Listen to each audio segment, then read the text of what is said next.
She stepped off that stagecoach with one small trunk, a ruined name, and the kind of shame that sits in your chest like a stone you can't put down. The man waiting for her had never met her before. He didn't know her past, didn't know what they said about her back in Missouri, didn't know that half a dozen people had watched her world collapse and done nothing. He only knew she had answered his advertisement, and when she broke down crying in front of strangers on a dusty street at the edge of nowhere, he didn't walk away. He took off his hat, looked her in the eye, and offered her something nobody had given her in a very long time. Simple, plain respect. If you want to know what happened next, stay until the end. Hit that like button and drop a comment telling me what city you're watching from. I want to see how far this story travels. The stagecoach pulled into Red Mesa just past noon on a Tuesday in July of 1876, and the town barely glanced up. That was the nature of frontier settlements. They had absorbed enough desperate arrivals to stop treating each one as an event. A new face meant nothing until it proved itself. The driver called out the stop, climbed down from his seat with the stiff movements of a man who had been sitting too long, and began pulling luggage from the rack without ceremony. Around him, the small cluster of buildings that made up Red Mesa baked quietly in the summer heat. A general store, a livery stable, a saloon with a warped front step, a church that had been started 3 years ago and never quite finished. Evelyn Mercer was the last passenger off the coach. She stood on the top step for a moment before climbing down, not because she was composing herself. She had given up on composing herself somewhere around the Kansas border, but because her legs had gone numb from the long ride and she needed a second to trust them again. She was 31 years old, dark-haired, with the kind of face that would have been called handsome under better circumstances. Right now it was just tired. Her dress was clean but wrinkled from 3 days of travel. She carried a small trunk that she had packed and repacked twice the night before she left St. Louis, trying to decide what a woman brings when she is starting over from absolutely nothing. She had settled on 2 dresses, a winter coat, her teaching certificates, and a wooden hairbrush that had belonged to her mother. That was everything. That was all of it. She made it off the coach step and onto the street, and then she stopped. The trunk was still up on the rack, and she didn't have the energy to ask for it. The sun hit her full in the face, and the heat was different out here. Not the thick, humid heat of Missouri summers, but something drier and more aggressive, like the land itself was asking what she thought she was doing here. She didn't have a good answer. A man was standing near the post at the edge of the boardwalk. She had noticed him while the coach was still rolling in. Hard not to, because he was watching the coach with a particular kind of focus, not the idle curiosity of someone with nothing better to do but the attention of a man who was waiting for something specific. He was tall, somewhere in his early 40s, with dark hair going gray at the temples and the kind of weathered look that came from years of working outdoors. He wore a plain hat, plain clothes, work boots with dried mud on them. He held the hat in his hands rather than on his head, which struck her as oddly formal for a man standing in the middle of a dirt street. He was looking at her. She looked back at him and felt the exhaustion of the past several months press down on her all at once. The broken engagement, the rumors that had spread through St. Louis faster than she could deny them, the friends who had quietly stopped calling, the library board that had let her go with a polite letter full of careful language that meant they didn't want to be associated with her anymore, the long weeks staying with a distant cousin who had made it clear she couldn't stay much longer. The trip west, the 3 days on that coach watching the country get emptier and emptier until it felt like she was riding toward the edge of a map. She had answered a mail-order advertisement in a newspaper. That was how low things had gotten. She had read the small, careful notice placed by a rancher in a place called Red Mesa, widower, 200 acres, seeking a woman of good character and sound mind for marriage and partnership. And she had written back, and they had exchanged letters for 2 months, and she was here. And now she was standing in a street in Wyoming with her trunk still on the coach and a stranger watching her, and something in her chest simply gave out. She didn't make a sound. It wasn't that kind of crying. It was the quiet kind, the kind that comes when you have held everything together for so long that your body just stops cooperating. Her shoulders dropped. Her eyes filled. She pressed the back of her hand against her mouth and stood there in the middle of the street and cried, and she couldn't make herself stop. She was vaguely aware that people were looking. Then there were footsteps, and the man from the boardwalk was standing in front of her, not close enough to crowd her, just close enough to be there. "Miss Mercer," he said. His voice was low and unhurried, the kind of voice that didn't need to fill a room to be heard. I'm Cole Bennett. She wiped her eyes with the back of her hand. It didn't help much. I'm sorry, she said. I apologize. This isn't... You had a long trip, he said. It wasn't a question and it wasn't a dismissal. He said it the way you state a plain fact, like the sun being hot or the ground being dry. He put his hat back on and looked at the coach driver. That trunk hers? Yes, sir. I'll get it. He moved past her to the back of the coach and lifted the trunk down himself without waiting for the driver to do it, and then he carried it to a wagon parked on the side of the road. A solid, practical wagon pulled by two dark horses that looked well kept. He set the trunk in the back with some care, as though it contained something valuable, though she suspected he had no idea what was in it. She followed him, still pressing her fingers against her eyes, trying to get herself under control. He climbed up to the wagon seat and then looked down at her. He didn't offer his hand theatrically or make a production of it. He just looked at her with steady brown eyes and waited. I should tell you something, she said, before we go anywhere. All right. The things that were said about me in St. Louis, whatever you may have heard, or whatever reaches you later. She stopped. She had rehearsed this speech for 3 days on the coach, and now it was falling apart. I was engaged to a man named Gerald Whitmore. He came from money.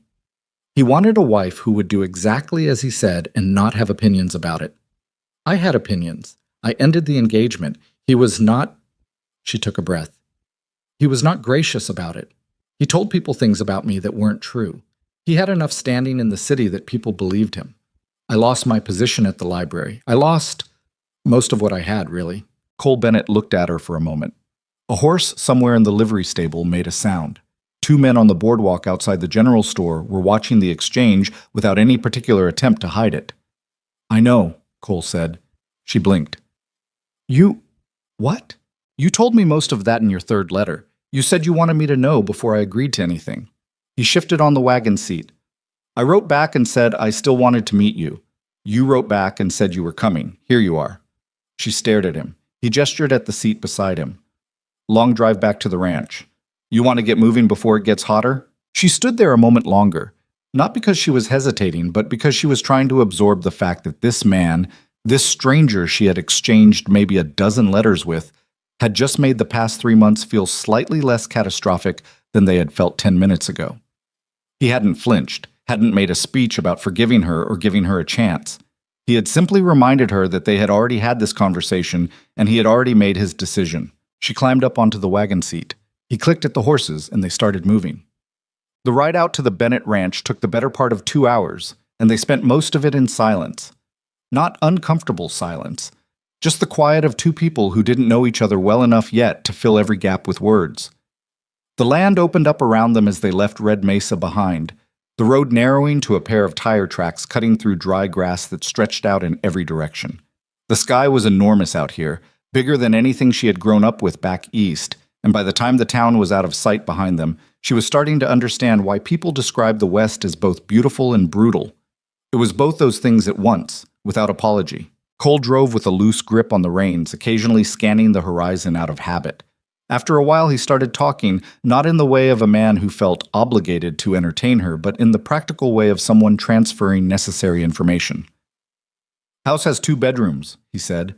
I built an addition 4 years ago, so there's more room than it looks from outside. You'd have your own room, your own space. I want to be clear about that up front. Thank you, she said. I got a ranch hand named Pablo. Been with me 6 years. Good man. He'll probably be a little standoffish at first. He was the same way with everybody new. He paused. My wife passed 3 years ago. Fever. It was fast. He said it plainly, not fishing for sympathy, just filling in the relevant facts. Her name was Ruth Ann. I'm not looking to replace her. That's not what this is. I understand. What I'm looking for is a partner, someone to help run this place, and someone who wants to build something here. That's what I said in the advertisement, and it's what I mean. She looked out at the rolling grass. I can work, she said. I'm not fragile, whatever I looked like back there. That was just... She shook her head. It's been a hard few months. I'd say. I taught school for 2 years before the library. I'm good with children. I'm a fast learner with things I don't know yet. I'm not afraid of hard work. She hesitated. I am afraid of certain other things, but not hard work. Cole nodded slowly, the way a man nods when he is actually listening rather than just waiting for you to stop talking. What are you afraid of? The question surprised her. People rarely asked it straight out like that. Making the same mistakes, she said finally. He considered that.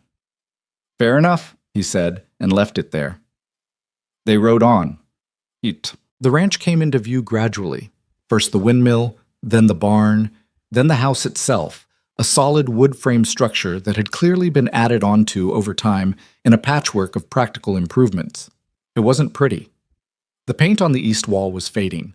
The front porch had a post that had been replaced with one that was slightly too short, leaving it visibly uneven.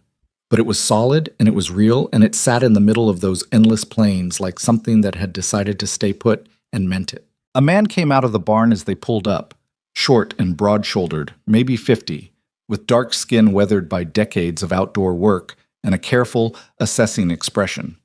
He looked at Evelyn the way she might have expected, which was to say he looked at her like a man trying to decide something. Miss Mercer, Cole said, this is Pablo Reyes. Pablo nodded once. He didn't smile, but he didn't scowl either. Ma'am, he said, and took the horses' bridles without another word. He'll warm up, Cole said quietly as he helped her down. I'm not worried about it, she said. Inside, the house was cleaner than she had expected and more lived in than she had feared. There were books on a shelf near the window, which she noticed immediately and which made her feel, irrationally, a small measure of relief. A table in the kitchen that had seen serious use, scratched and solid. A stove that was clearly the center of the household. He showed her to her room, which was small but had a good window facing south, and then left her alone to settle in. She sat on the edge of the bed for a minute and looked around the room. Outside the window, the plain stretched out to a horizon so flat and far away it seemed impossible. Somewhere out there, miles back, was Red Mesa. And further back than that, 3 days east, was St. Louis and Gerald Whitmore, and a life that had been dismantled so thoroughly she barely recognized herself in the middle of it. She unpacked her trunk.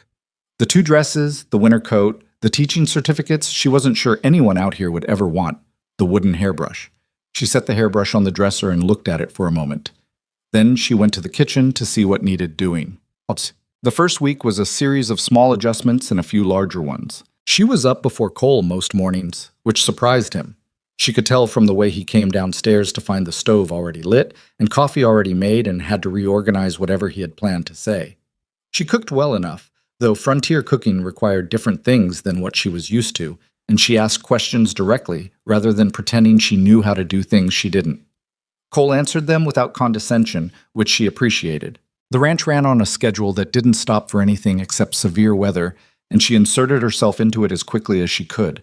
There were chickens to manage, a kitchen garden that had been neglected since Ruth Ann's death and needed serious attention, laundry, mending, and 1,000 small tasks that kept the house functional. She did all of it, but she also started riding out with Cole in the evenings to understand the larger operation. The cattle, the pasture management, the fencing that needed constant attention along the north boundary. She fell off a horse on her 3rd day.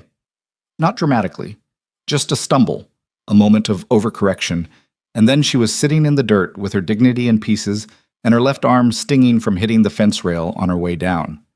Pablo was the only one who saw it. He walked over, looked down at her, and offered his hand. She took it and got up. I've only ridden a few times, she said. I know, he said. You were doing all right until you weren't. He looked at the horse, who had stopped a few feet away and was watching them with mild equine interest. You want to get back on, or you want to walk back? Get back on, she said. Pablo nodded once, and for the first time she thought she saw something shift in his expression. Not quite warmth, but something adjacent to respect. He held the horse steady while she remounted, and they rode back to the barn without another word about it. That evening at dinner, he told Cole that she had good instincts with horses. She kept her face neutral and said nothing. Red Mesa was 12 miles from the ranch, and Evelyn's first real encounter with the town proper came at the end of that first week when Cole drove in for supplies and she came along. The town was small enough that a new face was news. She felt the attention as soon as they stepped down from the wagon. Not hostile exactly, but weighing, the kind of attention that a place gives someone it hasn't made up its mind about yet. Cole seemed either unaware of it or practiced at ignoring it. He moved through the general store with comfortable ease, talking to the owner, a heavyset man named Harlan Briggs, about an order that had come in late.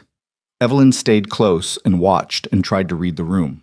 There were two women near the dry goods shelves. They acknowledged her with the careful politeness of people who were reserving judgment. She returned it in kind. A man she didn't know tipped his hat to Cole and glanced at her with undisguised curiosity. "The new Bennett woman," she heard someone murmur. She had been called worse.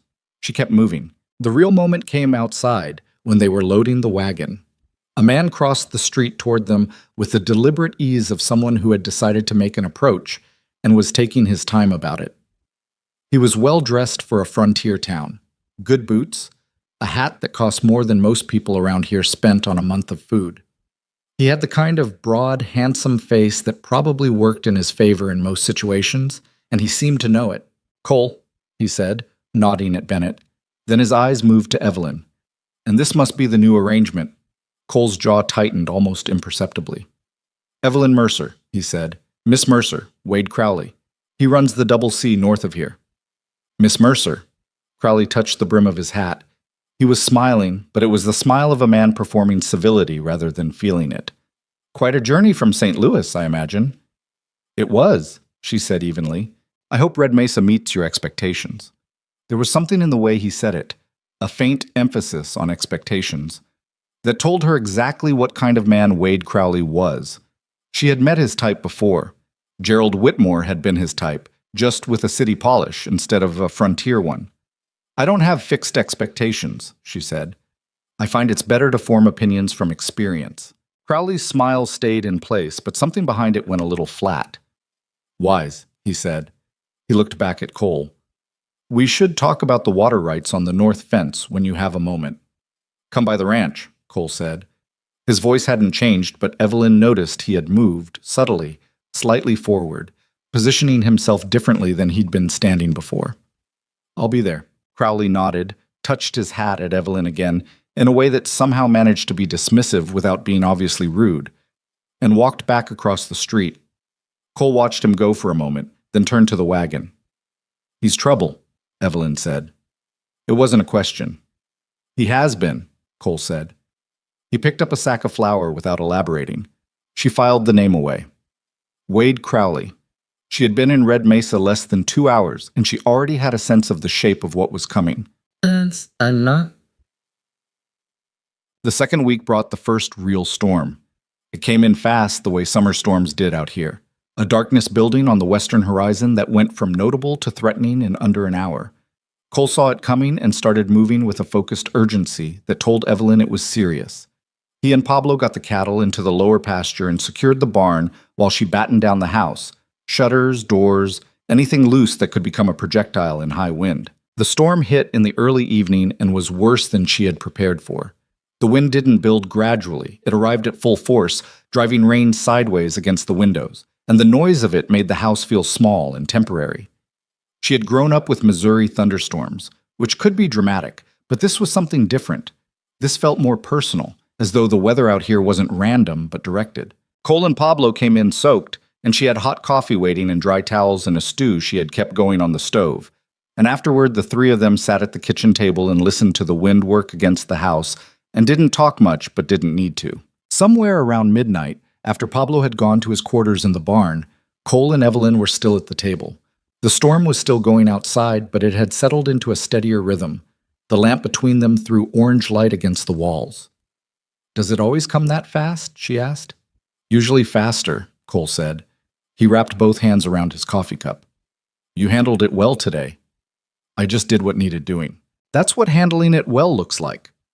He looked at the table. Ruth Ann hated storms. She'd go quiet for days after a bad one. He said it simply, without grief performing itself, just a fact about a person who had been real. "She sounds like she was someone," Evelyn said. "She was." He looked up at her briefly, then back down. "This is strange," he said. "Sitting here with someone. It's been 3 years of quiet evenings." "I can imagine." "Not complaining," he added quickly. "Just, it's different." "Different isn't bad," she said. He looked at her again, and this time held the look for a moment. "No," he agreed. "It's not." Outside, the storm pushed against the house, and the lamp flame bent slightly in a draft from somewhere under the door, and neither of them said anything else for a while. It wasn't the silence of two strangers avoiding each other. It was something quieter than that, and more interesting. She had been at the ranch 3 weeks when she heard the first real version of the rumor. She was in town picking up mail. Cole had trusted her to go alone, which she had taken note of, when she overheard two women talking outside the milliner's shop. They lowered their voices when they saw her, which told her everything, but she had already caught enough. "Says she was run out of St. Louis for," Crowley told Henry, and Henry told, don't know what Cole was thinking. She kept walking. She collected the mail. She smiled at Harlan Briggs behind the counter of the general store and bought the items on Cole's list without indicating that anything was wrong. On the ride back to the ranch, she let herself feel it, the familiar weight of it, the particular exhaustion of knowing that someone was working against you and that the work had already started without you. She recognized the shape of the campaign. She had watched Gerald Whitmore run it back in St. Louis with practiced efficiency. First, you let the rumors find their own feet. Then you offer a little helpful detail to the right people. Then you wait for the subject of the rumors to either collapse or overreact, and either outcome serves your purpose. She had collapsed in St. Louis. She had given Whitmore exactly what he wanted by disappearing, by retreating, by letting the narrative go unopposed. She was not going to make the same mistake twice.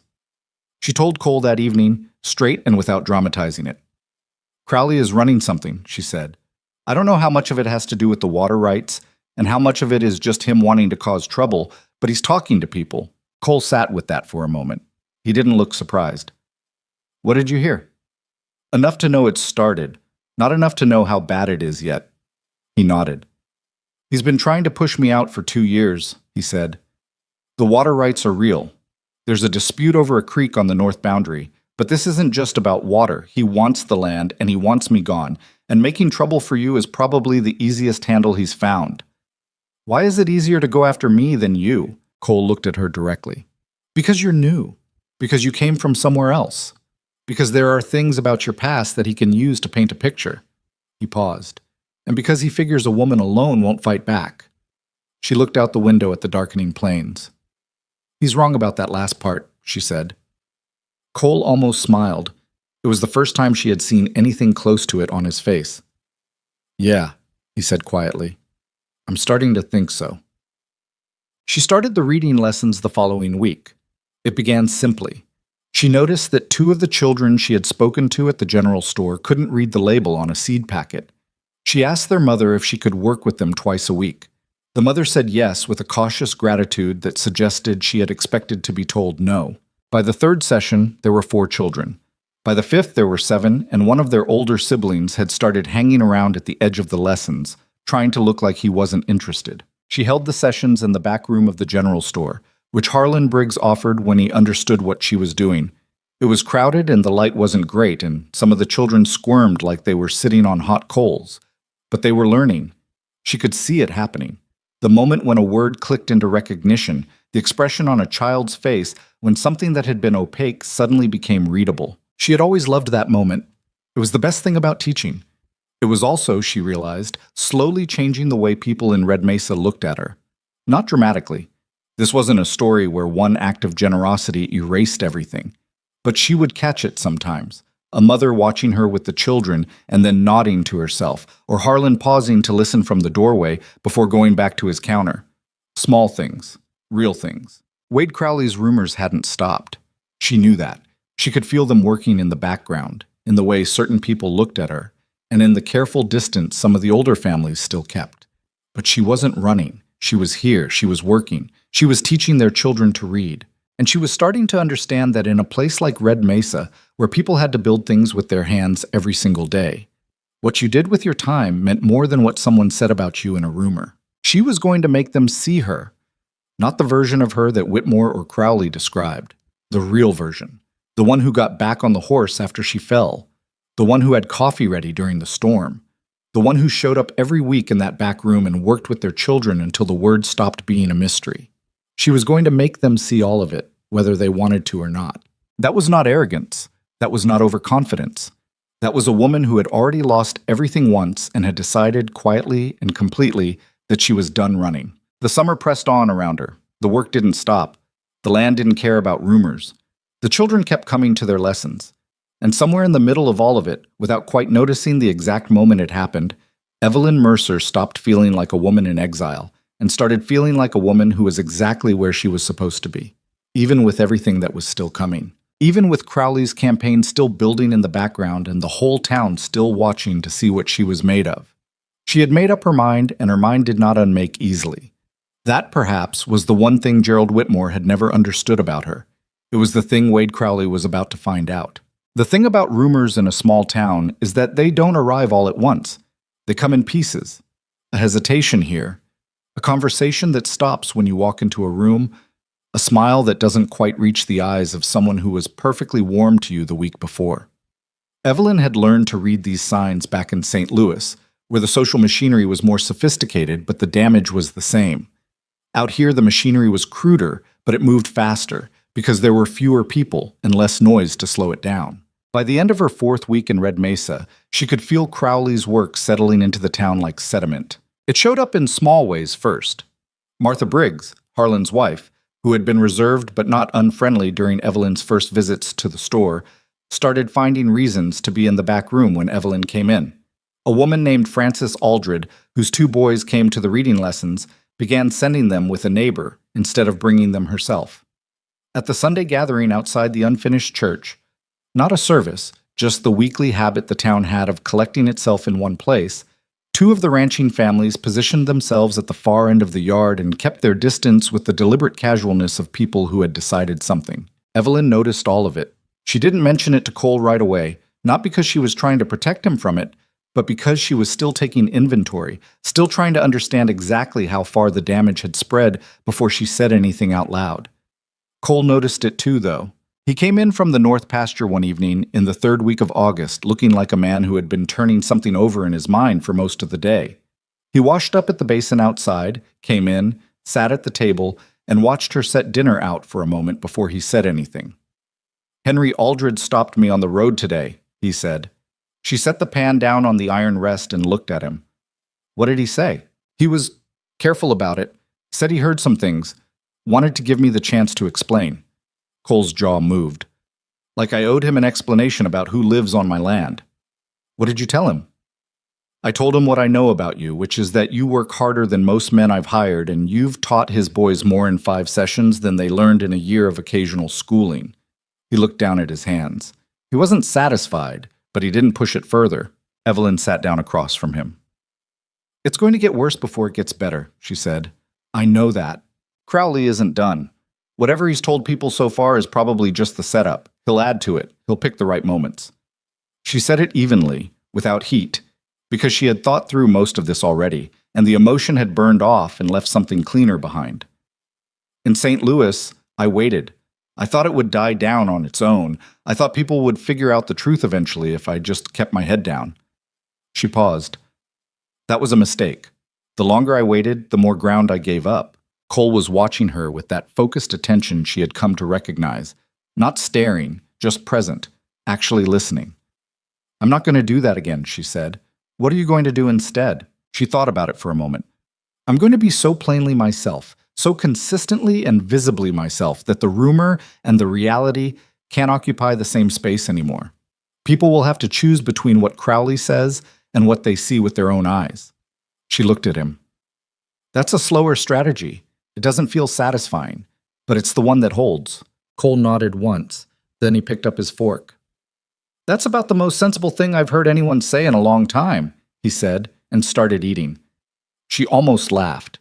She didn't, quite, but it was closer than she'd come in months. August turned serious in the way that late summer on the frontier could, not cooling off, but intensifying, the heat drier and more relentless, the grass going brown and brittle, the creek on the south side of the property dropping to a thin thread of itself. The cattle needed moving to better grass, and the water situation on the north boundary, which had been a slow-burning dispute for months, started demanding real attention. The creek in question ran along the fence line between the Bennett Ranch and Crowley's Double C. For most of the year, it was narrow but reliable, fed by snowmelt from the mountains to the west. In a dry summer like this one, reliability was not a word that applied. The creek was pulling back toward the double seaside, which meant the water access Cole's cattle depended on in the north pasture was shrinking, and Crowley's fences had been creeping south over the past 2 years, in increments small enough to argue about, but large enough to matter. Cole explained this one evening while they were checking the north fence line together. He had started taking her along on these rides regularly now, partly because an extra set of eyes was genuinely useful, and partly, she thought, because they had both discovered that they talked more easily on horseback than they did sitting still. "He's not taking the water directly," Cole said, riding alongside a stretch of fence that leaned at a wrong angle. "That would be too obvious. He's just nudging, moving the line a little here, a little there, changing what counts as his side." "Has he done this to other ranchers?" Evelyn asked. "2 others that I know of. One sold and left. The other one is still fighting it, but he's tired." Cole stopped his horse and looked at the fence line. "The law out here is theoretical. Sheriff Macon is a decent man, but he's one person, and the county is enormous. Crowley knows how far he can push before anything official happens. So he just keeps pushing." "That's been the strategy, yeah." Evelyn looked at the fence, then at the creek beyond it, now barely 6 feet wide where it had been 12 in the spring. "Has he ever tried to buy you out directly?" "Twice. Once 3 years ago. Once last spring. Both times I said no." "What did he say when you said no?" Cole's mouth went thin. "Last spring he said, and I'm giving you the cleaned up version, that I was being sentimental about a piece of dirt, and that eventually I'd come to my senses." He paused. "That was about 2 weeks before he started talking to people in town about my mail order situation. The pieces settled into place cleanly." "He thinks that undermining me undermines you," Evelyn said. "If the town thinks you brought scandal onto your ranch, your standing goes down. Your standing goes down. Your leverage in any dispute goes down." "That's about right. He's not doing this because of me. He's doing this to get to you through me." "Partly." Cole looked at her. "But I also think he's the kind of man who enjoys it regardless. Making someone feel small. It's a habit with him." She thought about Gerald Whitmore, the particular pleasure he had taken in the systematic dismantling of her reputation, not just as a means to an end, but as something he had relished in itself. Some men were built that way. They found power in reduction, in making the world smaller and meaner around anyone who refused to comply. "I know that type," she said quietly. Cole looked at her for a moment. "Yeah," he said. "I imagine you do." They rode the fence line for another hour without much talk, just the sound of the horses and the hot wind moving through the dry grass, and somewhere in that hour Evelyn felt something settle between them. Not romance, not yet, nothing that simple or that fast, but something real. The particular ease of 2 people who have started to understand each other without having to explain themselves at every turn. The reading lessons continued through August, and they were, quietly, the thing that kept Evelyn most grounded. The group had grown to 9 children by now, ranging from a 6-year-old named Clara, who approached every lesson with terrifying seriousness, to a 12-year-old boy named Robbie Marsh, whose older brother had stopped pretending he wasn't interested and now sat against the wall in the back of the room claiming he was just there to walk Robbie home. His name was Danny. He was 14. He couldn't read his own name. She had started working with him separately, casually, without drawing attention to it, and the progress he was making was something she kept to herself, like something fragile. Parents came and went, dropping children off, picking them up. Most of them were civil. A few were warm. A handful still carried that careful distance that told her Crowley's stories hadn't finished circulating. One afternoon, a woman named Dorothea Crane came to collect her daughter and stayed in the doorway longer than necessary, watching the lesson. Dorothea was one of the oldest established families in Red Mesa. Her husband ran the town's only smithy and had lived there since before the town had a name. Her opinion carried weight in a way that most people's didn't. After the other children had gone, Dorothea looked at Evelyn with the direct, unornamented manner of a woman who had survived too much to bother with softness she didn't mean. "My Alice has been spelling her own name every night before supper," she said. "Shows her father. He makes her do it again so he can watch." Evelyn smiled. "She picks things up fast." "She does." Dorothea paused. "I've heard things about you." "I'm sure you have. I'm not going to tell you what. I imagine you know well enough." "I imagine I do," Evelyn said. Dorothea looked at her steadily. She wasn't a warm woman, and she wasn't performing warmth now. She was just being straight. My husband says a person's character shows in how they work. He's been saying it for 30 years, and he's usually right. She picked up Alice's reader from the table and handed it to her daughter. I'll see you Thursday, Miss Mercer. It was not a declaration of support. It was not an erasure of suspicion. It was something more honest than either of those things. A woman deciding to keep watching, keep assessing, and leave the verdict open. In a town that had already started picking sides, that kind of careful fairness felt like more than it sounded. Thursday, Evelyn said. The confrontation she had known was coming arrived on a Friday afternoon in late August. She was at the general store when she heard Crowley's voice before she saw him. That particular carrying tone that men who were used to being listened to developed, projecting without effort. He was at the counter talking to Harlan, and he had an audience. 2 ranchers she recognized from the Sunday gatherings, and a woman named Patricia Sims whose husband worked at the feed mill. Evelyn came around the end of the shelving unit, and Crowley saw her and didn't stop talking. That was deliberate. She understood that immediately. He had probably seen her come in. The thing about women coming west without anyone to account for them, he was saying, with the conversational ease of a man finishing a point he'd been making for a while. No family, no real references, just stories about themselves. It puts a man in a difficult position. Cole's a decent man and he was lonely, and that's understandable. But decent men can be taken advantage of by someone who knows how to present herself. The store went quiet, in the specific way of a room where everyone is suddenly paying close attention while trying to look like they're not. Evelyn set her basket on the counter. Crowley looked at her with something that had the surface texture of surprise and the actual quality of satisfaction. Miss Mercer, he said, I didn't see you there. Yes, you did, she said. A beat of silence. I beg your pardon? You saw me come in. You kept talking anyway.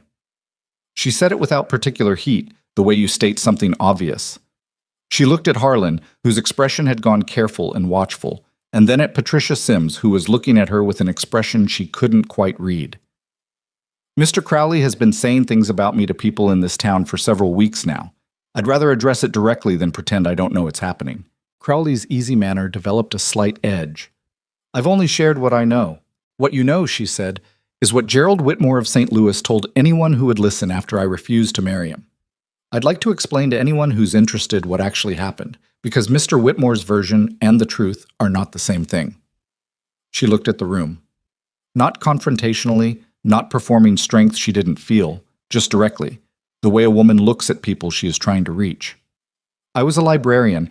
I was engaged to a man from a prominent family.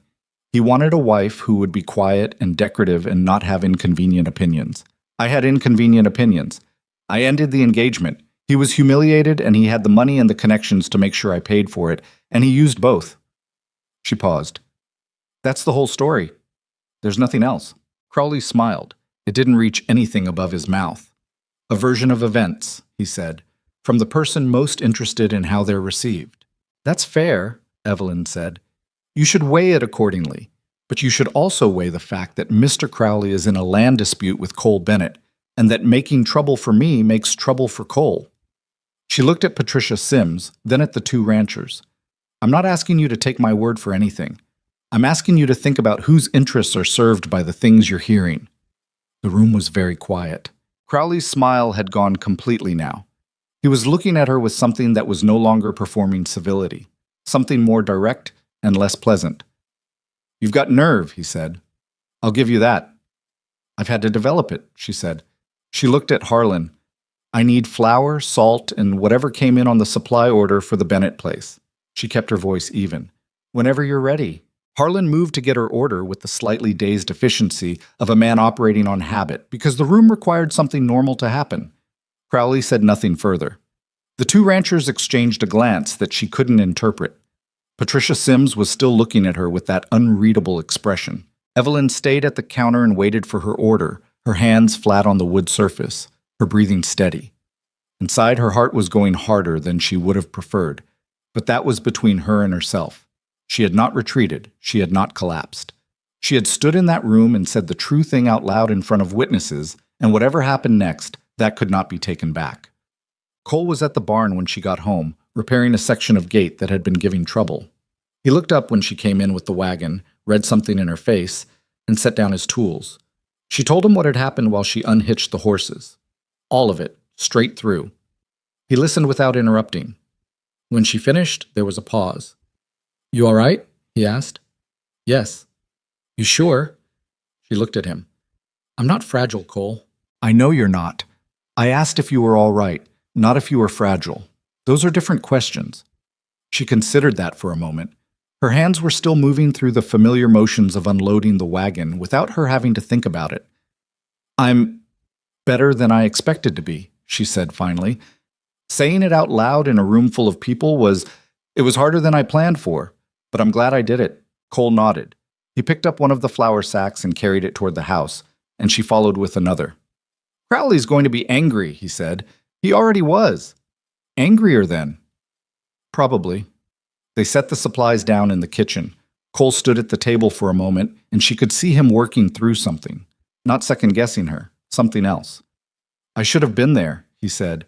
"You didn't know I'd need you to be." "Still." He looked at her. There was something in his expression she hadn't seen from him before. Not guilt exactly, but the particular discomfort of a man who is used to handling problems directly and doesn't like learning that a problem happened while his back was turned. "Next time something's building up like that, tell me sooner. Not because you can't handle it, because—" He stopped, looked for the right words, didn't entirely find them. "Because you shouldn't have to handle everything alone."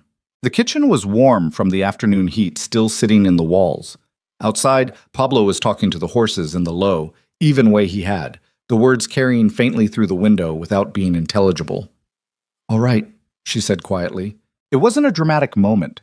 Nobody would have written a song about it, but it was real, and she filed it away in the place where she kept things that mattered. The wooden hairbrush on the dresser, Danny Marsh learning to read his own name, Pablo's hand reaching down to help her up from the dirt. Cole Bennett saying you shouldn't have to handle everything alone. It was August in Wyoming, and the land outside was dry and hard, and Crowley wasn't done, and the town was still watching, and none of that had changed. But something had. The days after the confrontation at Briggs' store were strange and suspended, like the air before a storm that hasn't decided yet whether it's going to break. Evelyn went about her work and waited. She had learned enough about how these things moved to know that what she had said in that store would take time to settle. Time for people to turn it over, compare it against what Crowley had told them, weigh one version against the other. There was nothing she could do to speed that process. She could only keep showing up and let the weight of consistent reality do what speeches couldn't. Cole didn't hover. That was one of the things she had come to appreciate about him. He had a particular quality of steadiness that didn't require constant expression. He knew what she had done, and he respected it. And he didn't make a production of either. He just kept working beside her, and the ranch kept moving, and life out on those plains had a useful way of filling every available hour with something that needed doing regardless of what the town thought about anything. But Crowley was not finished. She had known he wouldn't be. The next move came not from Crowley directly, but from the edges of his influence, which was how he preferred to operate, keeping his own hands visible and clean while the damage spread outward from him. A man named Silas Peck, who ran a small horse operation south of town and owed Crowley a significant debt on a loan that had never quite been paid off, started talking at the saloon. Evelyn didn't hear this firsthand. She heard it from Pablo, who had gone into town for a part for the water pump and come back with the information delivered in his characteristically sparse manner. "Peck's been saying you ran a boarding house in St. Louis," Pablo told her, not looking up from the pump mechanism he was examining. "The kind that isn't really a boarding house." Evelyn set down the bucket she was carrying. "Is that right?" "That's what I heard." She stood there for a moment. The specific ugliness of it landed the way these things always did. Not with shock, because she had expected escalation, but with a particular tiredness that went deeper than physical. There was a special kind of exhaustion in being made into something you weren't, over and over, by people who had decided the story they needed was more important than the truth. "Thank you for telling me," she said. Pablo finally looked at her. His face was its usual careful neutral, but there was something underneath it. Not pity, which she would have hated, but the look of a man who had his own long history with being reduced by other people's stories and recognized the shape of it. "Cole, no? I'll tell him tonight." Pablo nodded and went back to the pump. She picked up her bucket and kept moving because that was all you could do. Utan. Cole's reaction when she told him was quieter and more dangerous than anger. He sat at the kitchen table and listened, and his face went very still in a way she hadn't seen before. When she finished, he was silent for a moment. Peck doesn't come up with something like that on his own, he said. No. Crowley's running out of patience. He looked at the table. He expected you to leave by now. You didn't. He expected the town to freeze you out. It hasn't. Not completely. So he's pushing harder. I know. This is going to keep escalating until something forces it to stop. He looked at her. The harvest gathering is in 3 weeks. The whole county comes. It's the one time all year when every family from every ranch is in the same place at the same time. She understood what he was thinking before he said it. A public moment, she said. The biggest one we get. If Crowley is going to make a final move, that's where he'll make it. And if you're going to... He stopped. I'm not telling you what to do. I want to be clear about that. But if you're thinking about making a stand, that's the ground where it matters most. She thought about it. 3 weeks. The whole county in one place, watching. Everything she had been building. The quiet daily work, the lessons, the small accumulations of trust, either meaning something by then or not.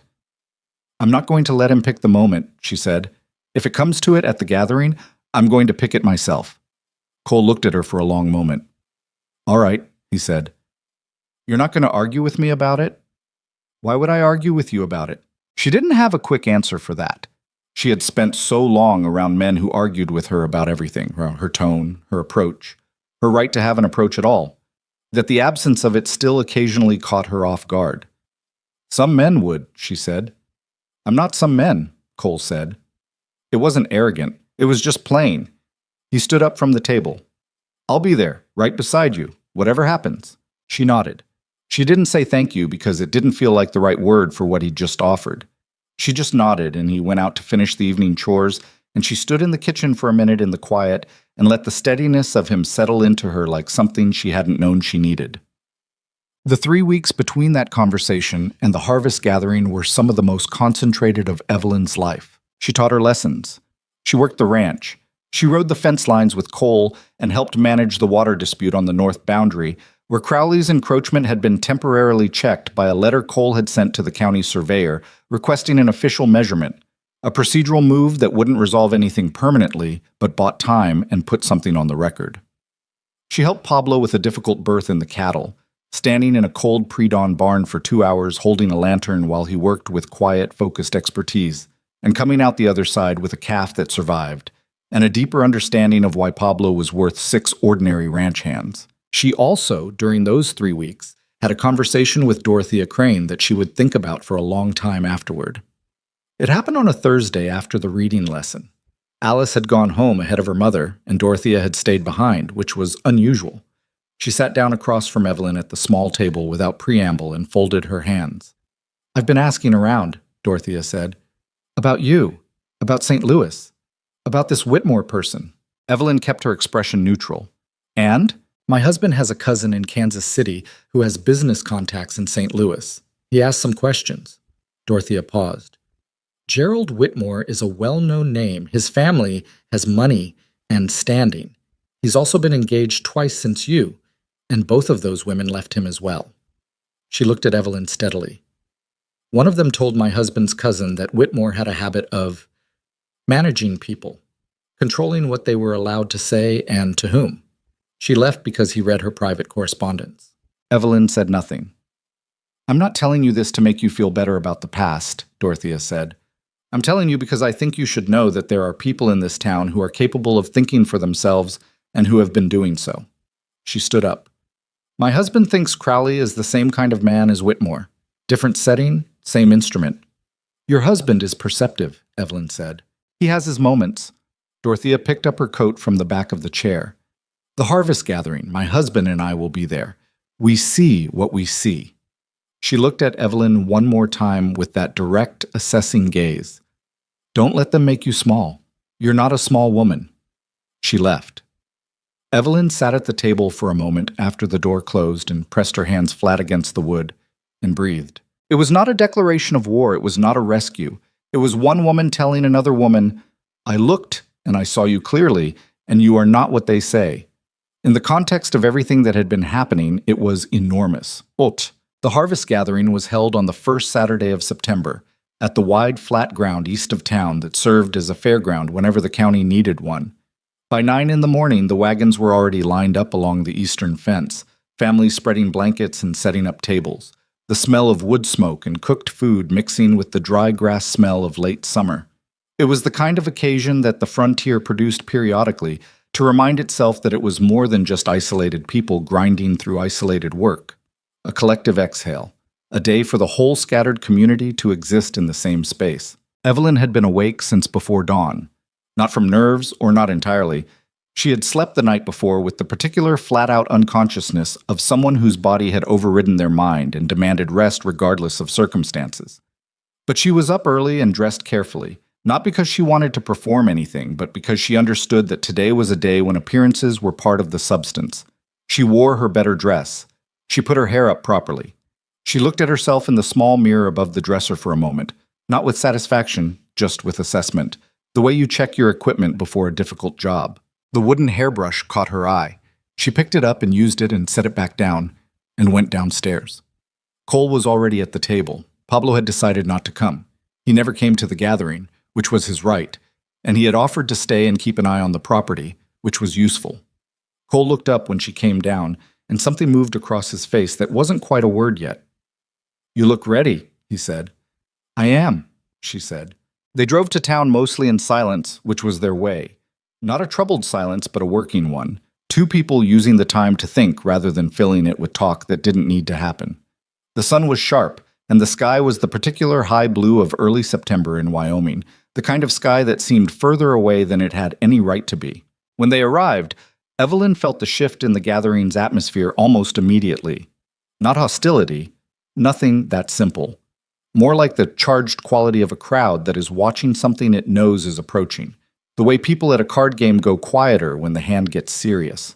People had heard about the confrontation at Briggs's store. Of course they had. In a town this size, something like that was fully distributed within 24 hours. Some of them looked at her with something that might have been respect and might have been curiosity, and was probably both. Others kept their distance with the careful positioning she recognized by now. A few went out of their way to greet her, which meant more than it might have under ordinary circumstances. She saw the Cranes. Dorothea gave her a brief nod that conveyed everything it needed to. Her husband, a large, quiet man named George, shook Evelyn's hand with straightforward firmness and asked how the lessons were going. She told him. He listened. It was a simple exchange, and it was also, in the context of that day, a kind of public statement. She saw Patricia Sims, who had been at the store during the confrontation. Patricia caught her eye across the gathering and held it for a moment, then nodded once. Small, private, but there. She did not see Crowley until nearly noon. He came in from the north side of the fairground with 3 men she didn't recognize, double C hands by the look of them, and Silas Peck trailing slightly behind with the hangdog posture of a man who had been useful and was no longer sure he wanted to be. Crowley moved through the gathering with his usual ease, stopping to talk, pressing flesh, performing the social comfort of a man who had spent years cultivating standing in this community and knew how to use a public occasion. He saw her. She saw him see her. Neither of them looked away immediately. Then he turned back to his conversation, and she turned back to hers. Cole, standing beside her, said nothing. His hand was not on her arm. He wasn't positioning himself protectively. He was just standing next to her, present, easy, a fact of the landscape. The afternoon moved. There was food, there were children running, there was the ordinary noise and warmth of a community feeding itself and talking and existing together. Evelyn moved through it and spoke to people and watched and waited, because she knew something was coming and she had decided she was going to meet it on her own terms. It came in the mid-afternoon during the loosest part of the gathering when people had eaten and the formality had gone out of the day, and the conversations were getting more honest. Crowley had gathered a loose circle around him near the center of the ground. Not a crowd, just the natural collection of people that forms around someone who is talking with confidence. She caught fragments. Shouldn't have to wonder about who's in their community. A man's reputation in this county is only as good as the company he keeps. She walked toward it. Cole said quietly, "Evelyn." "I know," she said. "Come if you want to." She heard him fall into step behind her. She walked into the edge of that loose circle and stopped. Crowley saw her and paused mid-sentence. The people around him turned. She recognized several of them. Henry Aldred, the Marsh family, 2 men from the other side of the county she'd seen at the Sunday gatherings. Maybe 15 people in total, and beyond them the general drift of the gathering, which was beginning to notice. "Mr. Crowley," she said. Her voice was level and clear. "I think we should finish this conversation." Crowley smiled. He was good at that smile. Warm and assured on the surface, nothing underneath it. "Miss Mercer, I was just talking with some neighbors." "I know what you were talking about." She looked at the people around her, not confrontationally, but directly, the way she looked at her students when she wanted them to actually hear something. "I know what's been said about me in this town for the past 2 months. I know where it started, and I know why. So let me say something plainly to everyone here, and then we can all make up our minds." Nobody moved. The gathering had gone quiet around them in the way that gatherings do when something real is happening. "My name is Evelyn Mercer. I came from St. Louis because my life there was destroyed by a man who couldn't accept being refused. I came west because I had nothing left back east, and I answered an advertisement placed by an honest man who needed a partner. And Cole Bennett is exactly the man he represented himself to be in those letters." She paused. "I have been working on that ranch for 2 months. I have been teaching your children to read in my spare time. I have not lied to anyone. I have not caused any harm to this community, and I am not what Wade Crowley has been telling you I am." She looked at Crowley directly. "You are in a land dispute with Cole. That dispute is about money and about property and about the fact that Cole won't sell what's his. This," she indicated the gathered people with a slight gesture, "is not about my character. It is about that dispute. I am the lever you found that you thought would be easiest to use." Crowley's smile was gone. In its place was the expression she had been waiting to see. Not rage, he was too controlled for that, but the look of a man whose machinery has been exposed to open air and is operating in front of people who can see all the working parts. "That's a serious accusation," he said. His voice was still even, but there was something grinding underneath it. "It's a plain one," she said. "If I'm wrong, tell me what I'm wrong about." Silence. Henry Aldred was looking at Crowley with an expression that had shifted from neutral to something more considered. One of the men she didn't know had crossed his arms. Then Cole spoke from just behind her and to her left. He didn't raise his voice. He didn't perform anything. He just said it quietly and let it carry on its own weight. "I've known Wade Crowley for 12 years, he said. "He's tried to buy my land twice. He's moved his fence line 3 times. And for the past 2 months, he has been working to push Evelyn out of this community before she had a chance to become part of it." He paused. "That's what I know. You all can make of it what you want." The silence that followed was the loudest kind, the kind that means a room has shifted and is working out what it has just become. Crowley looked around at the faces watching him. He had run this kind of operation before, and he knew when a room had turned. Something in his posture changed, not collapse. He was not a man who collapsed easily, but a controlled reassessment. "Cole and I have a property dispute," he said finally, to the group at large. "That's between us and the county surveyor. I don't see what bit—" He stopped. He had run out of road, and he knew it. "Neither do I," said George Crane from somewhere at the edge of the circle, in the mild tone of a man who has waited long enough to say something and has chosen his moment carefully. The gathering exhaled. Not dramatically. Nothing broke. Nobody cheered. There was no grand resolution. But the air changed. The circle began to lose its shape as people drifted away in ones and twos back to their food and their families, taking what they had just seen with them and doing what people do, turning it over, deciding what they thought, filing it into the story they were building about who was who in this community. Crowley left shortly after. He did it without hurry, without slamming anything, maintaining the dignity of a man who has not technically been defeated, even if he knows something has changed. She watched him go. Her heart was still going too fast. Her hands, she noticed when she looked down at them, had been clenched at her sides. She opened them deliberately. Cole appeared beside her. He didn't say anything, he just stood there, and after a moment she felt the tension in her shoulders begin to ease. Not all at once, but gradually, the way Cole does when you finally come in from outside. "You all right?" he asked. It was the same question he had asked after the store. She had given him the same answer then. She gave him a different one now. "Not entirely," she said, "but I will be." He nodded. Someone called his name from across the gathering, and he excused himself and went. Evelyn stood where she was for a moment longer, looking out at the fairground. The families, the children, The smoke and noise and ordinary life of a community that had just watched something and was now deciding what it meant. She had done what she came to do. She had said the true thing in the loudest room available, and she had not flinched from it, and Cole had been there, not in front of her, but beside her. And the difference between those two positions was everything. It was not over. She knew that. The land dispute was not resolved, Crowley was not finished, and trust was something that had to be demonstrated over time rather than declared in a single afternoon. But something had ended today, and something else had started.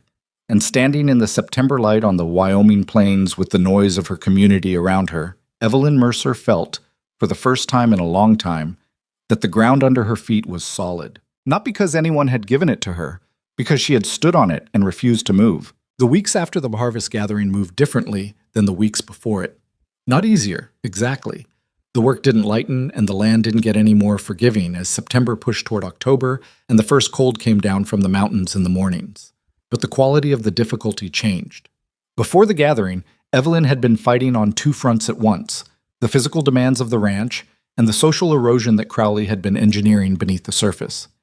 After the gathering, the second front went quieter. Not silent, just quieter. And that made everything else more manageable. She noticed it first in the small transactions of daily life.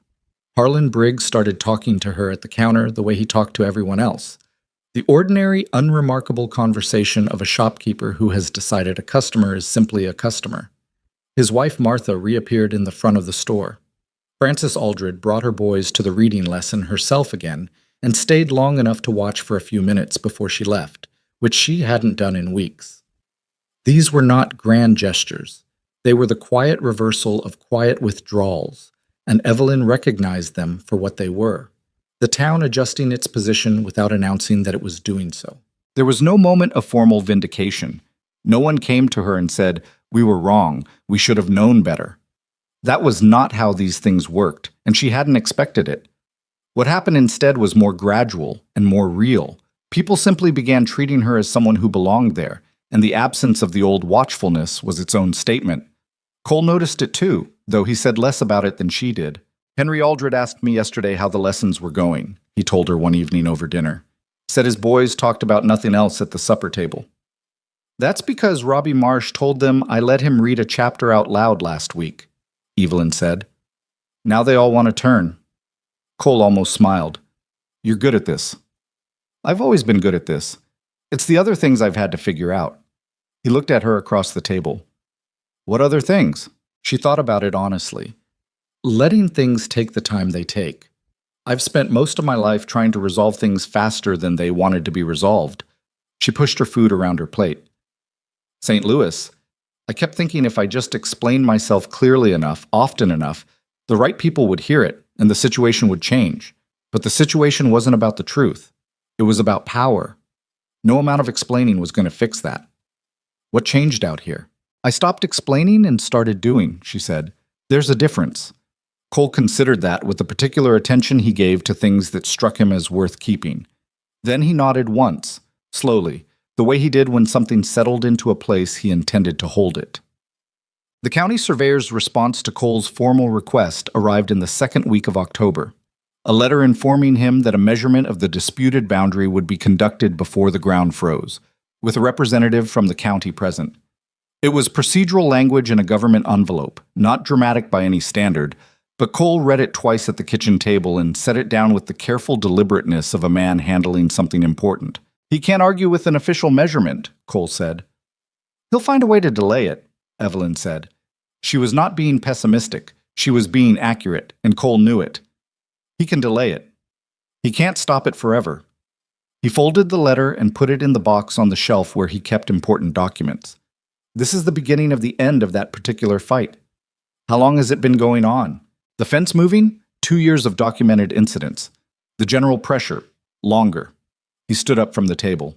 Ruth Ann used to say that Crowley was the kind of man who'd squeeze a stone until it cracked or his hand gave out, and you just had to outlast him. He paused.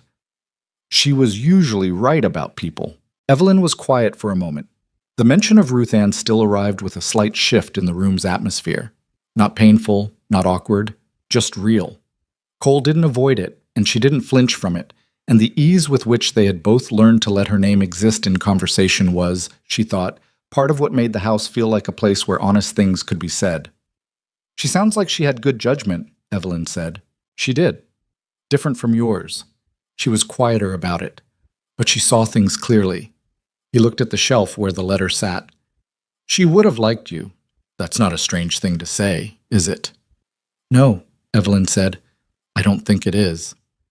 The thing with Silas Peck happened on a Tuesday morning in mid-October. Evelyn was in town for the weekly lesson. She had moved the sessions to the back room of the newly finished church hall, which was larger and better lit than Briggs' storeroom, and had been offered by the building committee once enough people in town had started asking about the children's progress.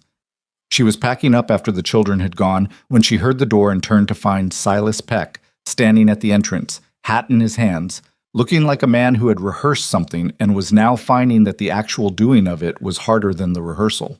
He was a small man, wiry, somewhere in his mid-40s, with the sun-cracked look of someone who had spent decades working outside in all conditions. She had not spoken to him directly since she had been in Red Mesa.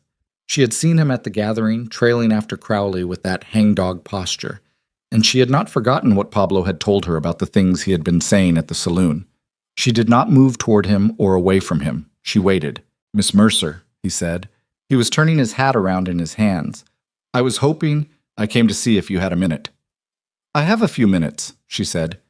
He came in far enough for the door to close behind him, and then stopped. He looked around the room. The small chairs, the slates on the table, the reader she had left propped against the wall, as if he was buying himself time by taking inventory. "I said things," he started, "about you, at the saloon and, other places." He stopped. His jaw worked. "They weren't true things. I knew they weren't true when I said them." Evelyn looked at him steadily. "Crowley, I owe him money, a significant amount. He made it clear that the debt would be handled differently if I did him certain favors." Peck's voice had the flat sound of a man reading from a document he is ashamed of. "I told myself it wasn't serious, that it was just talk, that it wouldn't really hurt anyone." He finally looked up at her directly, and his face had the particular expression of someone who has been carrying something long enough that the carrying itself has become the problem. "I've seen what it's done. I've watched people treat you like something's wrong with you for 2 months because of things I said, things I made up." The room was quiet. Outside, a wagon was passing on the street, the sound of it moving through the wall and then receding. "Why are you telling me this now?" she asked. It was a genuine question, not an accusation. "Because I watched what happened at the gathering," he said. "And I watched Cole Bennett stand there, and I watched you say what you said, and I went home and I couldn't sleep." He looked down at the hat in his hands. "And because my daughter has started coming to your lessons. Clara." Evelyn stilled. Clara, the 6-year-old with the terrifying seriousness, who had been one of her first students, who approached every word on the page like a problem she personally intended to solve. "She's been coming for 2 months," Evelyn said. "I know, her mother brings her." He paused. "I didn't connect it at first. Clara never said your name at home. She just said her teacher." He swallowed. "Last week she spelled my name for me, at the supper table. She put the letters down with her finger on the tablecloth like you'd taught her." His voice caught slightly on the last sentence. He pressed his mouth together and regained it. "She was so proud of herself." The silence stretched. "I don't know what I'm asking for," he said. "I'm not asking you to forgive me. I'm not sure that's something you're obligated to give. I just needed to say it to your face." Evelyn looked at him for a long moment. This was not Gerald Whitmore, who had known exactly what he was doing and had done it with relish. This was a man who had been used as a tool and had let himself be used because he was scared of his debts and scared of Crowley, and who had arrived in her classroom to account for it because his daughter had spelled his name on a tablecloth. "I won't pretend it didn't do damage," she said, "because it did. And some of it isn't fully repaired yet." He nodded. He didn't try to minimize it. "But I accept what you've said," she said. "And Clara is a remarkable student. She has been from the first day." Something in Peck's face shifted. Not relief exactly, something more complicated than relief. The look of a man who has been braced for worse and has received something he didn't earn and knows the difference. "Thank you," he said quietly. He put his hat back on and left. Evelyn stood alone in the room for a moment after he'd gone. She thought about what she'd said, "I accept what you've said," and decided it was the right thing and the honest thing. neither more nor less than what the situation asked for. She told Cole about it that evening. He listened the way he always listened, fully, without interrupting. When she finished, he was quiet for a moment. "Peck's always been weak," he said. "Not bad. Just weak. Crowley finds those people and uses them." "I know." She paused. "What he told me about the debt, about Crowley making it conditional, is that the kind of thing the county surveyor would want to know?" Cole looked at her. Something shifted in his expression. Not surprise, but something sharpening. "It might be relevant to a complaint about boundary manipulation," he said carefully. "Crowley's been using financial pressure to get people to do things that benefit him in a property dispute," she said. "That seems like it might be the kind of thing that belongs in an official record." Cole was quiet for a moment, then, "I'd need Peck to be willing to say it formally, to put his name on it. He came to me today and said it to my face. That took something." She looked at Cole. "He might be willing, if someone asked him the right way." Cole nodded slowly. He was working through it, she could see. Not rushing, just thinking. This was how he solved problems, methodically, thoroughly, without drama. She had watched it enough times now to recognize the process and trust it. "I'll talk to him," Cole said. "Not tomorrow," she said. "Give him a few days. Let what he did today sit with him. He'll be steadier for it." Cole looked at her. "You read people well." "I've had a lot of practice," she said. "Not all of it pleasant." October deepened into itself, and the plains changed character the way they did every year. The light going lower and more golden, the mornings developing a real bite, the grass curing to a dry amber that caught the late sun and held it briefly before the dark came. Evelyn had grown to love the evenings out here in a way she hadn't expected. Back in St. Louis, evenings had been social obligations or hours at the library working late, and solitude had been something she stole in increments. Out here, solitude was built into the landscape itself, and she had learned to inhabit it differently. She and Cole had developed a habit of sitting on the porch after dinner when the weather allowed, not talking much, just existing in the same space with the dark plains spreading out beyond the light of the house. Pablo would sometimes be visible across the yard, moving between the barn and his quarters, and the horses would make occasional sounds. And the sky out here at night was more stars than sky. On one of those evenings, Cole said something that had clearly been waiting a while to be said. "I want to ask you something," he said, "and I want you to know that whatever you answer, it doesn't change anything about what's already here." Evelyn looked at him in the near dark. "All right. When your situation here is stable, when the land dispute is settled and the town has fully settled its opinion of you, I don't want you to feel like you have to stay." He was looking out at the dark, not at her.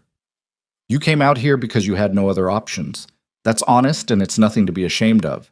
But options have a way of opening back up, and I don't want you building a life here because you're backed into it." She looked at him for a long moment. "Cole, I'm serious. I know you're serious. That's what makes it worth answering seriously." She turned back to look at the dark plains. "I came here without options, that's true, but I've had 3 months to find out what this place actually is. What you actually are." She paused. "I'm not staying because I'm backed into it. I'm staying because when I think about leaving, I think about the things I'd be leaving. The lessons. Pablo's cooking on the nights he takes over the kitchen. The north fence line in the morning when the light comes across the grass." She paused again. "You." The word sat between them simply, without decoration. Cole was quiet for a long time, long enough that she started to wonder if she had said too much. "I'm not an easy man," he said finally. "I know that. I'm in my own head too much. I work too much. I'm not good at the softer things."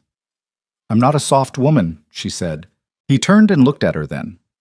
In the low light from the doorway, she could see his face clearly enough, the weathered lines of it, the tiredness he carried as a permanent feature, and underneath all of that something careful and real and given very rarely to anyone. "No," he said. "You're not." They sat in the quiet for a while longer after that. Neither of them moved toward the other. Neither of them needed to, not yet. But something had been named that had been waiting to be named, and the naming of it settled into the evening like a sound that had been part of the air the whole time and had only just become audible. Cole talked to Silas Peck 10 days later. She didn't ask him how it went immediately. She let him come to her when he was ready, which was that same evening after dinner. He sat down at the table and told her straight. He'll talk to the surveyor, Cole said. He'll put his name on a formal statement about the debt and the conditions Crowley attached to it. Was he scared? Yes. But he said he was going to do it anyway. Cole looked at the table. He paused. He said his daughter deserved a teacher who wasn't there because her father was a coward. Evelyn said nothing. She picked up her cup of coffee and held it in both hands and looked at the lamp flame. Crowley's going to find out, she said. Eventually, but by then the surveyor's record will already exist and there'll be nothing to do about it. What will Crowley do when he finds out? Come at me directly, probably. On the land dispute, which is where it should have been all along. Cole looked up at her. That's a fight I know how to have. She believed him. She had watched him work for 3 months, and she knew how he operated when there was a clear problem with a clear solution. Quietly, persistently, without wasted motion. Crowley had been fighting at angles because he had preferred leverage to direct contest. Take the leverage away, and the fight changed shape. In the 3rd week of October, the county surveyor arrived with 2 assistants and spent 2 days measuring the boundary line on the north fence. Cole was present for all of it. Evelyn drove out to the north pasture on the 2nd afternoon and watched from a distance. Not because she needed to be there, but because it was her home, and she wanted to see it. The measurement confirmed what Cole had maintained for 2 years. The fence had been moved. The documentation went into the county record. A formal notice was delivered to Wade Crowley at the Double C, informing him that the boundary encroachment had been measured and recorded. Peck's statement was filed separately, attached as supporting evidence of coordinated interference in a property dispute. Crowley's response, when it came, was not what Evelyn had expected. She had anticipated anger, more pressure, another campaign, some new lever. What came instead was silence. 3 days of it, and then a letter delivered to Cole through the county office, formal and dry in its language, acknowledging the surveyor's findings and requesting a meeting to discuss the resolution of the boundary dispute. Cole read the letter at the kitchen table and handed it to her without comment. She read it. He's retreating, she said. He's recalculating, Cole said. There's a difference. He's not done, but he knows he overreached, and now there's a paper trail, and Peck's name is on a document, and he's got to figure out his next position. Will you meet with him? I'll meet with him, with the county record in hand and my own lawyer present. He paused. He'll want to settle the boundary formally and quietly. That's my guess. And you'll let him? Cole looked at her. I want the land dispute settled.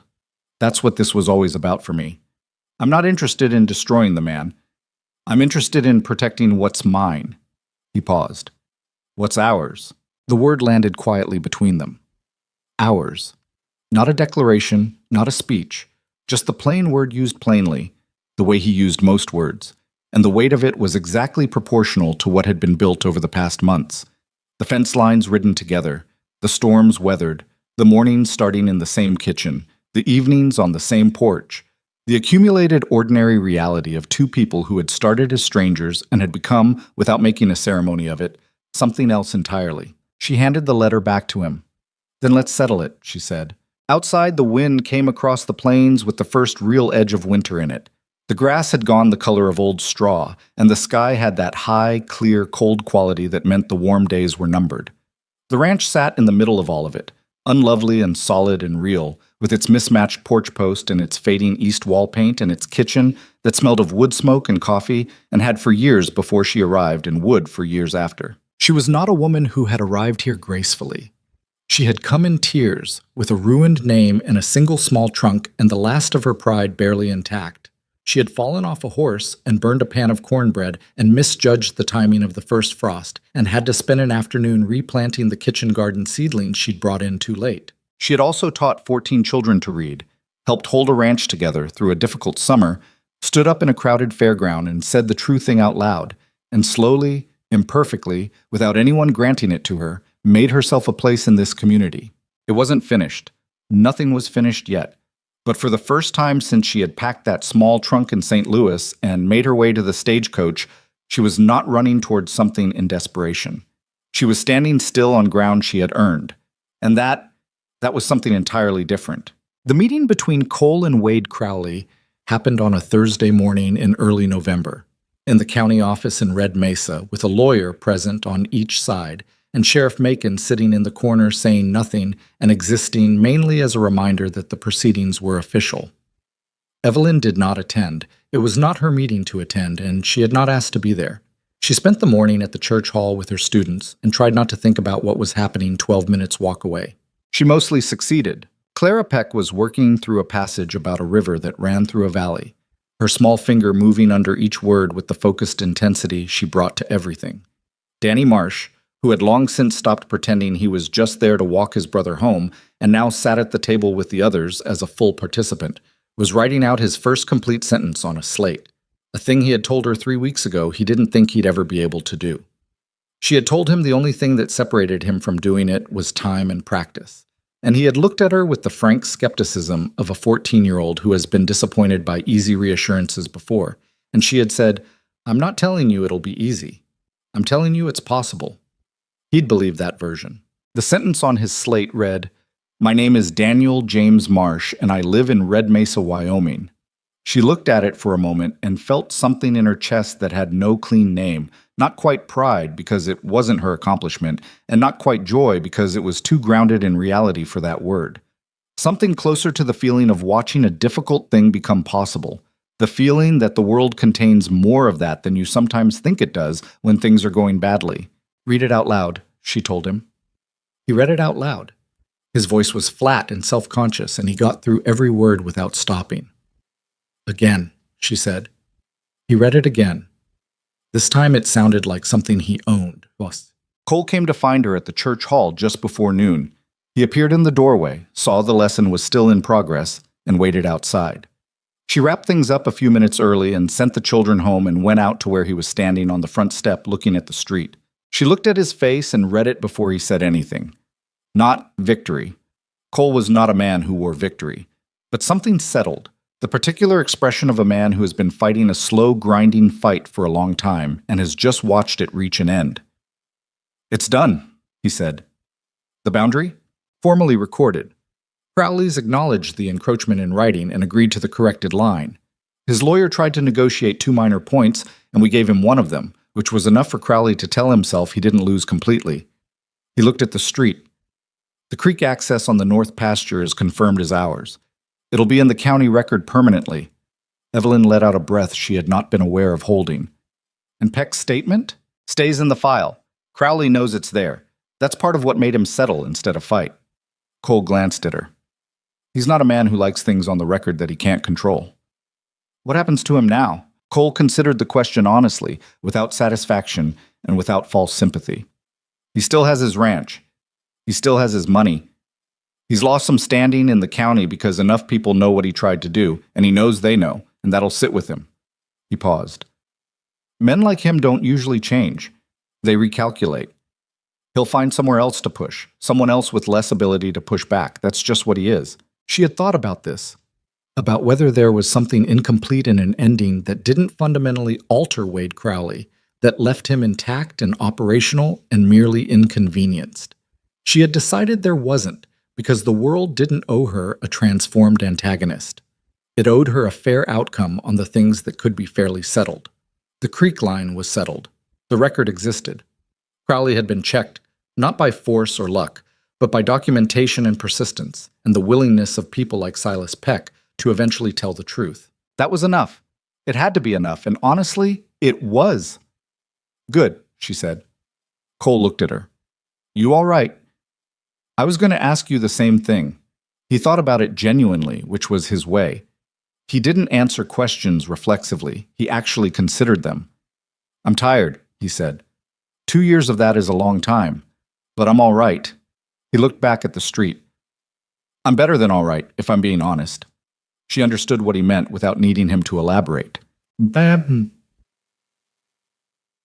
November settled over the plains with the particular authority of a Wyoming winter beginning to mean business. The first real snow came in the second week, not the light dusting that had come and gone twice already, but several inches of actual accumulation that changed the look of everything, turned the brown grass white, made the ranch feel both more isolated and more itself.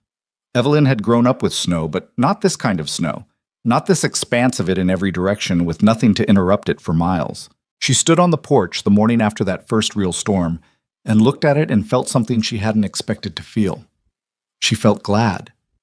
Not relieved, not resigned, genuinely glad to be standing on that particular porch, looking at that particular landscape, with the smell of coffee coming through the door behind her, and the sound of Pablo breaking ice on the water trough in the yard, and the knowledge that there was work waiting that she knew how to do. She had not felt glad in a place for a very long time. Cole came out and stood beside her with his own coffee. They looked at the snow together. "It'll be a hard winter," he said. "You say that every year?" she guessed. "Every year I've been here. Sometimes I'm right." "And when you're wrong?" "Then it's a mild winter and I wasted a lot of worry."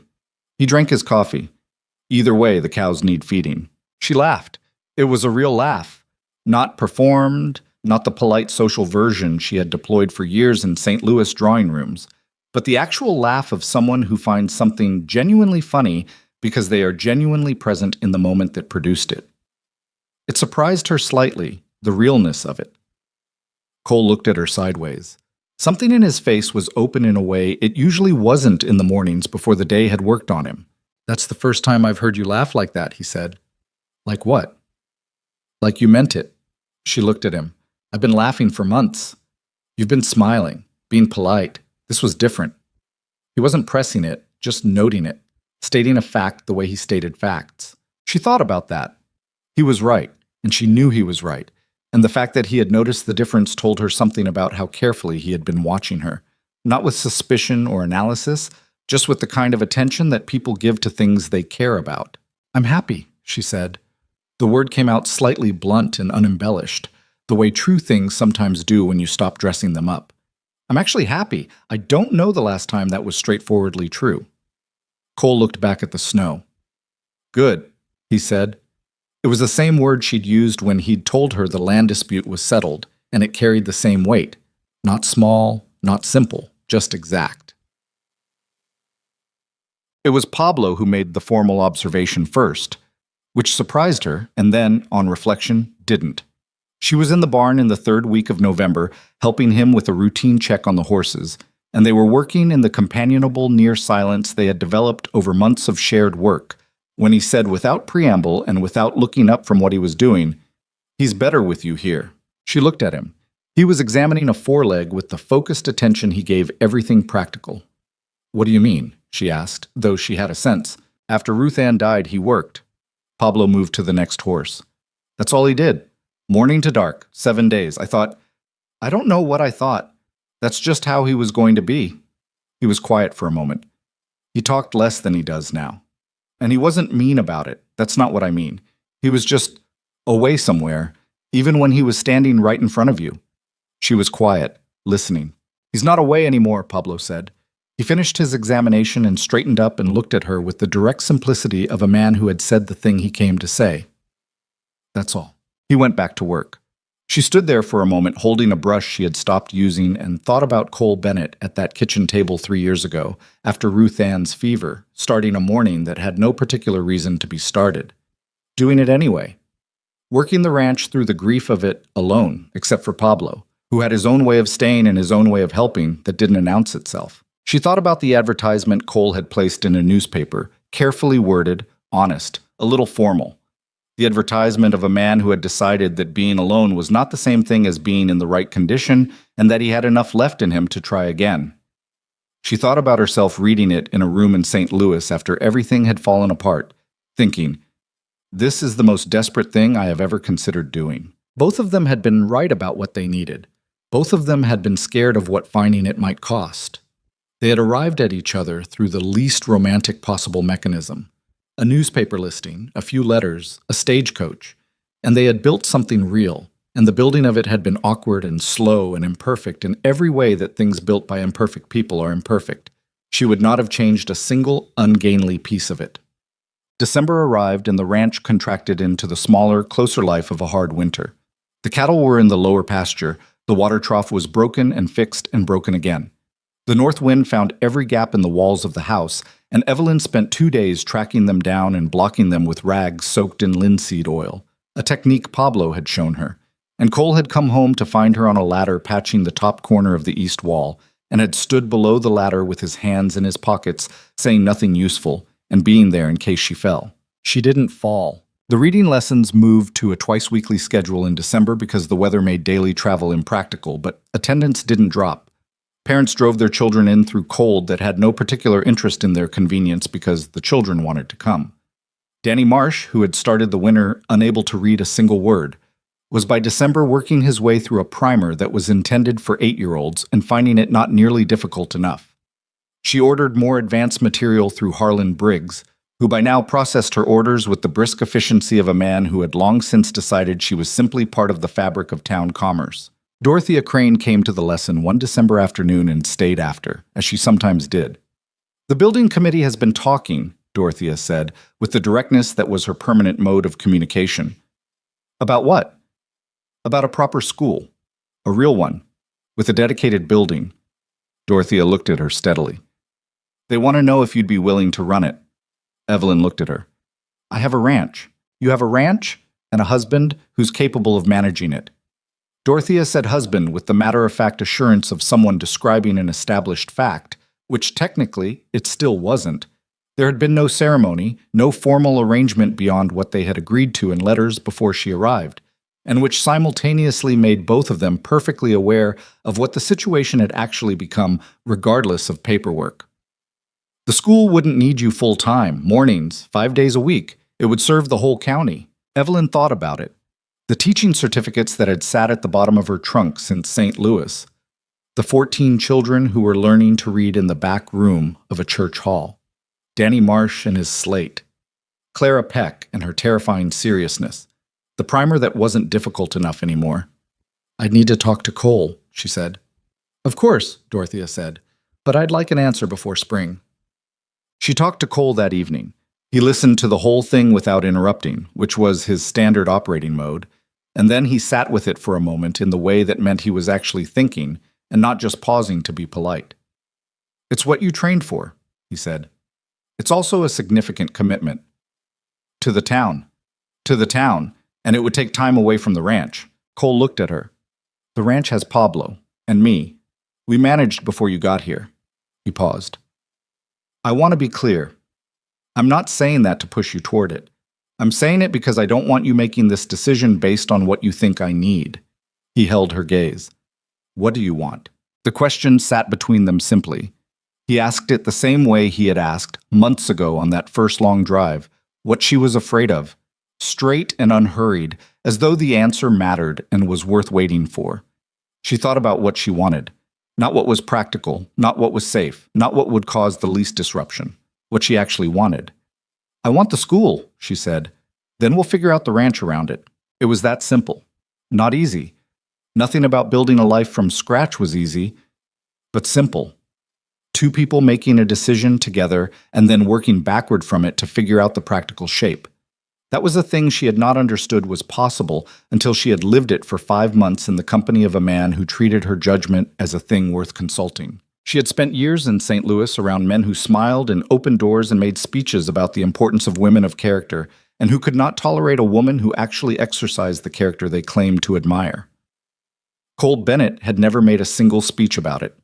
He had simply, from the first day, treated her opinions as relevant and her decisions as hers to make. It was the most radical thing anyone had ever done for her, and it had been done so quietly she had almost not noticed. The formal conversation happened on a Saturday night in late December, in the kitchen with snow pressing against the windows and the lamp burning between them on the table, and both of them knowing that what they were talking about was not actually a new thing but the naming of something that had been true for a while. "We should talk about what this is," Cole said. He said it without preamble, the way he said everything. "What do you think it is?" she asked. He looked at her with those steady brown eyes. "I think it's a life we've been building. I think it's something I wasn't sure I'd have again after Ruth Ann. And I think—" He stopped. He pressed his mouth together for a moment. "I'm not good at this part." "You're doing all right," she said. "I think you're the most honest person I've met in a long time," he said. "And I think the ranch is better, and I'm better. And I want this to be formal, real. I want us to be married in whatever way you want, whenever you're ready, if that's what you want." He said it plainly, without ornament, without getting down on a knee or constructing a romantic occasion out of it. It was simply Cole Bennett saying the true thing in the most direct available language, which was the only language he reliably spoke. She looked at him across the table in the lamplight, the lines in his face, the gray at his temples, the particular stillness of a man who has asked the most important question he knows how to ask, and is now just waiting honestly for the answer. "It's what I want," she said. He nodded once. Then he reached across the table and covered her hand with his. Not dramatically, not like a scene from a novel. Just his hand over hers, warm and steady, a fact. They sat like that for a while with the snow outside and the lamp between them, and no particular need to fill the silence with anything more. They were married in February, on a morning that was bitterly cold but clear, in the finished church hall with a small gathering of people who had, each in their own way and at their own pace, decided that Evelyn Mercer was worth knowing. Dorothea and George Crane were there. Harlan Briggs and his wife Martha, who had come a long way from the woman who avoided the front of her own store. The Aldred family. The Marsh boys, both of them. Danny standing straight in a shirt that was slightly too big, and managing to look, for a few minutes, like the man he was going to become. Silas Peck and his wife and Clara, who wore a blue dress and sat through the whole ceremony with her hands folded in her lap and her full serious attention fixed on the proceedings as though she intended to remember every detail. Pablo stood beside Cole. He had put on his good jacket, which Evelyn had seen only once before, and he stood there with his characteristic stillness and the look of a man attending something that mattered. There was no large crowd. There was no performance. The ceremony was short and unadorned and genuine, the way things are when the people doing them are not trying to convince anyone of anything because the thing being done is simply true. Wade Crowley was not there. He had not been seen at any Red Mesa gathering since November, and the word from the county was that he had spent the winter deep in his own operations, recalculating, which was what Cole had predicted. Whether he would resurface as a problem was something neither of them spent much energy worrying about. The record existed. The boundary was set. And Evelyn had come to understand that you could not spend your life managing enemies who hadn't made their next move yet. You had to live in the meantime. She had a lot of meantime to live. The school opened in March, in a dedicated room of the church hall, while a proper building was being planned. On the first day, 17 children showed up. By the second week, there were 22. By April, parents from ranches 15 miles out were driving their children in twice a week because the word had traveled that there was a teacher in Red Mesa who actually taught. She was not a perfect teacher. She lost her patience with Robbie Marsh once in early April when he disrupted the lesson for the third time in an afternoon, and she said something sharper than she intended and had to apologize to him in front of the class, which was the right thing to do and was uncomfortable in exactly the way the right thing often is. She misjudged the pace of one student and had to backtrack 2 weeks of material. She had a disagreement with one of the building committee members about the curriculum that lasted 3 weeks and was never quite fully resolved, just negotiated to a workable middle. None of it was what she would have chosen if she were designing her life from the outside. All of it was hers. There is a particular quality to a life that belongs to you, a roughness to it, a weight, an occasional resistance that is different from the smooth surface of a life you're performing for other people or surviving through or waiting for something better to replace. Evelyn had spent too long in the second kind and had almost forgotten what the first kind felt like. She remembered now. On a Sunday in April, she rode out to the north fence line alone. She did this sometimes when she needed to think, or when she didn't need to think and just wanted the space of the plains and the particular silence of being somewhere that asked nothing of her. The creek was running well again, snowmelt from the mountains filling it back to a width that made the summer drought seem briefly impossible. The fence line was solid and correctly placed and had a stake at the corner with the county marker on it, a modest piece of iron that represented 2 years of Cole's persistence and Silas Peck's courage and the simple, dogged fact that the truth, properly documented and refused to be abandoned, eventually holds. She sat on her horse at the north boundary and looked out at the land. She thought about the woman who had stepped off the stagecoach 9 months ago, shaking and exhausted and crying in front of strangers on a dusty street. She did not think of her with contempt or even with the distant sympathy you feel for a past self who didn't know better. She thought of her with something more like respect, because that woman had been breaking apart and had gotten back up anyway, had answered the advertisement, had gotten on the stagecoach, had arrived. The rest of it, the ranch, the school, Cole, Pablo, the Cranes and the Marshes, and Clara Peck spelling her father's name at a supper table. None of it would exist if that woman had not made the desperate, unglamorous, absolutely necessary decision to try one more time. People talk about belonging as though it is something a place or a community gives you. You belong here. You fit in. You're one of us. As though it is a judgment rendered from outside that you either receive or don't. Evelyn had spent most of her life waiting for that judgment, adjusting herself to try to earn it, and watching it be withdrawn by people who had their own uses for her exclusion. What she understood now, what 9 months of living on these plains in this imperfect house with these imperfect people had taught her, was that belonging is not a verdict. It is a practice. It is the daily work of showing up and being honest and doing what you said you'd do, and getting back on the horse and teaching the lesson and saying the true thing in the crowded room, even when your hands are shaking. It is built. Slowly, unglamorously, out of materials that don't look like much on their own. She had built it. With her own hands and her own choices and a stubbornness she had once been ashamed of and had finally decided was simply a part of her, as fixed as the color of her eyes. The creek moved in the morning light, and the plains stretched south, and the sky above Wyoming was enormous and indifferent in the way it always was.